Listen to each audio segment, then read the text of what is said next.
So we ask his support at saka sa lahat ng mga ahensya ng gobyerno para i-celebrate itong 50th anniversary ng Trila in Manila. So napaganda ito, mayroon tayong cards na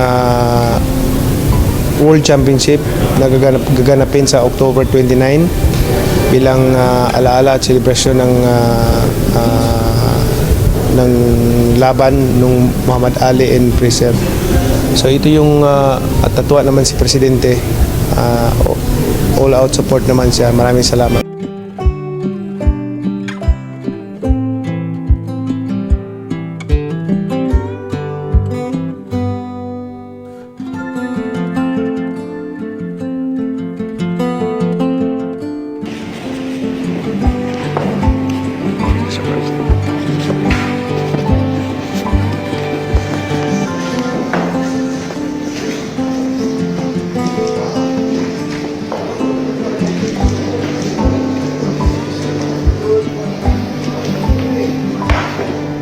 Tapos, ikausap ka na yung bus.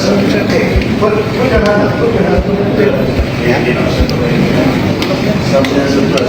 You want to see how fast I am? Let me show you how fast I am. Come on, son. Put your hand up. Put it in. You want me to do it again? You want big picture? Tapos, ikausap ka na yung bus. Put your hand up. Yeah. Something as a bus. You want to see how fast I am? Let me show you how fast I am. Come on, son. Put your hand up. Put it in. You want me to do it again? You want big picture?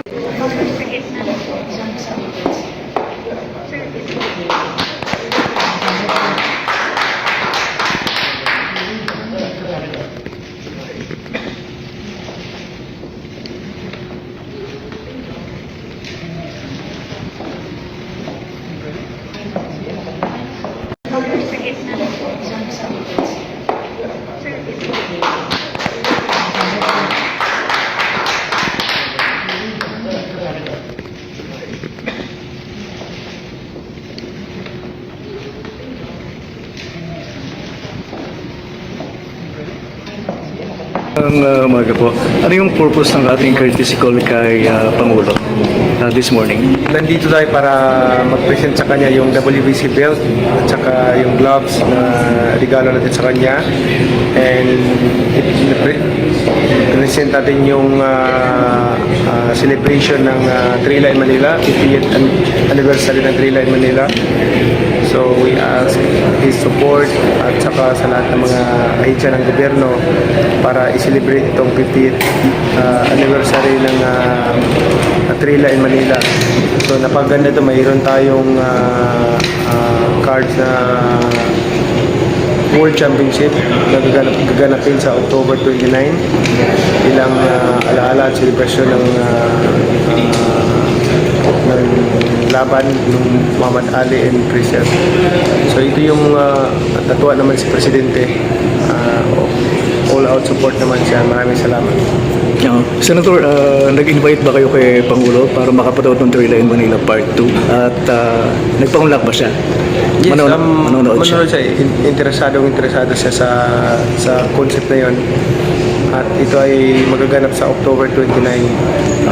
Senator, just to give us a background ng Trila in Manila 1, nanood ba dati si Pangulong Ferdinand Edralin Marcos ng Trila in Manila Part 1? Kung natatandaan nyo. O sa pagkakasabi din ni Presidente, nakapanood ba ang dating Pangulo doon? I'm sure na nanood siguro siya nung laban na yon. At nung time na yun, hindi pa ako pinanganak. Pero 78 ako pinanganak. Pero Senator, ano yung napagkwentuhan nyo kanina yung ng Pangulo? At just to give us a background, yung medyo nagsha-shadow boxing siya kanina. Ano yung kwento niya tungkol doon? Yung experience niya about Muhammad Ali. Yung nanood siya ng training ni Muhammad Ali. And then pinakyat siya sa ring stage. Tapos dinimo sa kanya yung mga punches na gagawin ni Muhammad Ali, yung bilis ni Muhammad Ali. So natuwa niya at hindi niya nakalimutan. Senator, maraming salamat. Salamat po. Maraming salamat. Thank you. Senator, nag-invite ba kayo kay Pangulo para makapanood ng Three Line Manila Part 2? At nagpaunlak ba siya? Yes, Manonood siya? manonood siya. Interesado siya sa concept na yun. At ito ay magaganap sa October 29.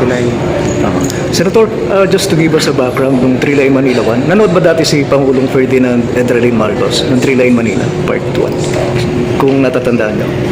O sa pagkakasabi din ni Presidente, nakapanood ba ang dating Pangulo doon?